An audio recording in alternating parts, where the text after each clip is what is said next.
bonjour, bon après-midi. Comme on a déjà dit auparavant, on est ici près d'une organisation qui nous intéresse beaucoup pour le sujet que nous traitons aujourd'hui.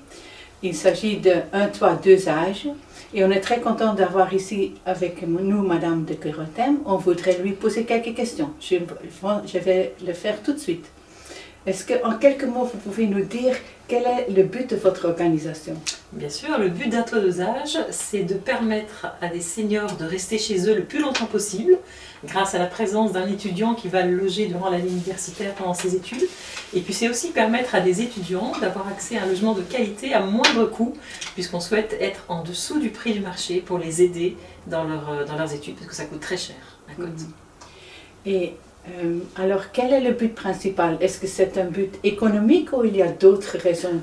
Alors, il y a un but économique, mais il y a aussi un but humain. L'objectif, c'est vraiment de permettre à 2 générations de se rencontrer, des étudiants et des personnes seniors, et de vivre une belle aventure humaine. Je crois que c'est vraiment ce que recherchent aussi nos jeunes quand ils nous contactent. Et puis nos seniors sont ravis d'avoir une présence dans la maison, de pouvoir partager des choses, de pouvoir leur transmettre aussi des connaissances qu'ils ont et que les jeunes n'ont pas. Quand nos étudiants arrivent, ils ne connaissent pas la ville, donc ce sont toujours leurs accueillants qui leur donnent les informations, etc. Donc il y a un vrai partage et un vrai échange très agréable des 2 côtés. Et les valeurs humaines que vous sentez, que vous apportez avec votre organisation, vous pouvez en dire quelque chose de plus? Il y a vraiment de la solidarité, il y a de l'entraide. L'entraide, par exemple, je pense à une étudiante qui devait passer une dictée pour son examen, et elle était logée chez une personne qui était professeur de français, et donc ce professeur de français pendant toute l'année l'a aidé à faire des dictées tout le temps pour la préparer, etc. Et voilà, on a des accueillants aussi qui corrigent les mémoires de leurs étudiants, les fautes d'orthographe, les trucs comme ça. Ça peut être une entraide aussi tout à fait autre chose, mais par exemple préparer un petit gâteau, une petite attention quand les étudiants n'ont jamais le temps de manger, c'est toujours la course, etc. Et nos accueillants sont toujours bienveillants.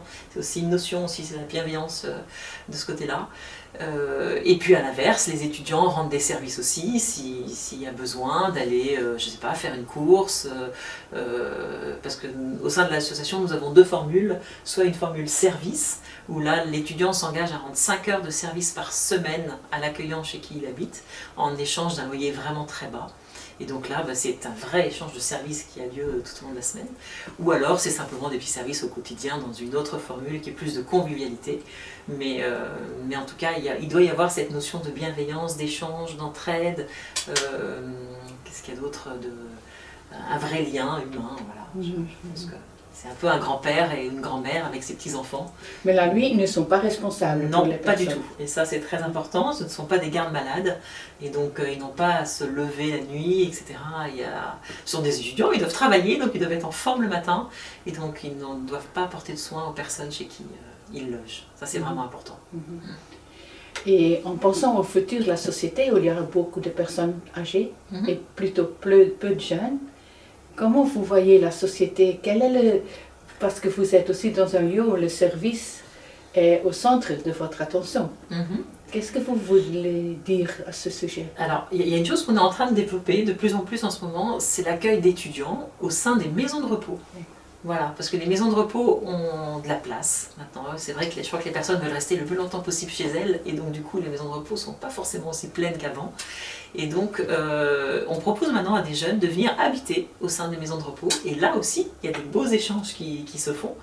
Et je crois que c'est important, parce que je pense à un monsieur d'un certain âge qui nous disait « mais moi c'est pas drôle dans cette maison de repos, je ne vois plus de jeunes, on ne voit que des 1900 ». Donc pour dire que de l'âge d'avant, de 1900 et quelques, mais il ne voit plus du tout de jeunes. Et donc cet échange aussi est assez sympathique aussi.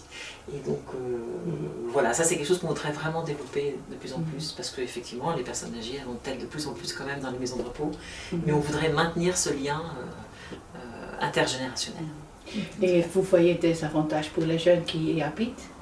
Oui, et dans les 2 formules, alors c'est vrai qu'il y a cette notion de prix, mais néanmoins on reste vigilant, on ne veut pas que les étudiants viennent chez nous que parce que c'est pas cher. Donc on passe à chaque fois un entretien personnel de chaque étudiant pour s'assurer qu'ils ne sont pas que dans cette vision-là, mais bien aussi dans l'esprit intergénérationnel. Et en fait, on se rend compte quand même qu'on a des étudiants qui nous contactent parce qu'ils veulent aussi un vrai lien avec une grand-mère qu'ils n'ont peut-être pas, parce qu'ils ne veulent pas être seuls. Ça, c'est aussi un point important. Quand les étudiants arrivent d'une autre ville et qu'ils ne connaissent pas, ils connaissent personne, et ils ne veulent pas être tout seuls dans un cote. Donc du coup, eh bien, ils sont très contents de pouvoir partager leur logement avec une personne qui a un peu plus d'expérience. Et voilà, quelle était la question exactement? Oui, ça oui. Ah, mais les avantages pour les jeunes, Oui, c'est oui, ça. oui. Donc voilà, il y a ça. Il y a aussi l'espace. C'est vrai que les logements qui sont proposés, ben, ce ne sont pas des petits espaces d'université. Il y a vraiment une chambre, parfois même tout un étage. Enfin, au sein de Val-d'Osage, nos étudiants sont très gâtés. Et voilà, ils profitent de la maison, du jardin s'il y en a un. Enfin voilà, c'est un cadre quand même beaucoup plus agréable, qui est calme. On ne fait pas des fêtes tous les soirs et donc c'est plus facile pour travailler. On est très content de dire d'ailleurs que nos étudiants réussissent mieux en première session leurs examens que la moyenne nationale belge. Donc voilà, c'est aussi parce que le cadre s'y prête, hein, bien sûr, aussi. Mais voilà, donc quand ils sont dans cet esprit-là, je pense que les étudiants qui sont très fêtards ne viennent pas chez Un Toit Dosage, et ceux qui sont un peu plus studieux vont nous contacter beaucoup plus facilement. Et donc c'est vrai qu'on fait quand même une sélection des étudiants, mais néanmoins il y a déjà une auto-sélection qui se fait, ne serait-ce aussi par un petit point qui est peut-être un peu casse-pied aussi pour les étudiants d'Un Toit Dosage, c'est qu'on ne peut pas recevoir des personnes comme ça à dormir ou qui rentrent dans la maison tout le temps. Il faut toujours demander l'accord de son accueillant, donc il y a cette petite restriction aussi. Et voilà, et du coup, vraiment ceux qui viennent chez nous savent à quoi s'attendre, et ça se passe vraiment très très bien. On a une énorme demande, donc je pense que c'est pas un frein. Et vous avez pu loger combien de personnes cette année? Alors en 2023, parce que là en 2024 on est en cours, mais en 2023 on avait logé 604 étudiants. Et voilà, on existe depuis 2009 et donc on est approche des 5000 étudiants qui ont été logés depuis le départ de la création d'Un Toit Dosage. C'est beau.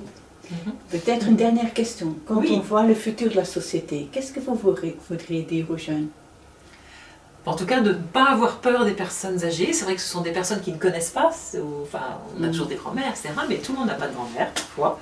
Et en tout cas, de ne pas hésiter, même hors du cadre d'Un Toit Dosage, mais de ne pas hésiter à aller vers l'autre, à aider son prochain quand il est un peu plus âgé. Et oui, je trouve qu'on apprend beaucoup de choses d'une personne un peu plus expérimentée, un peu plus âgée.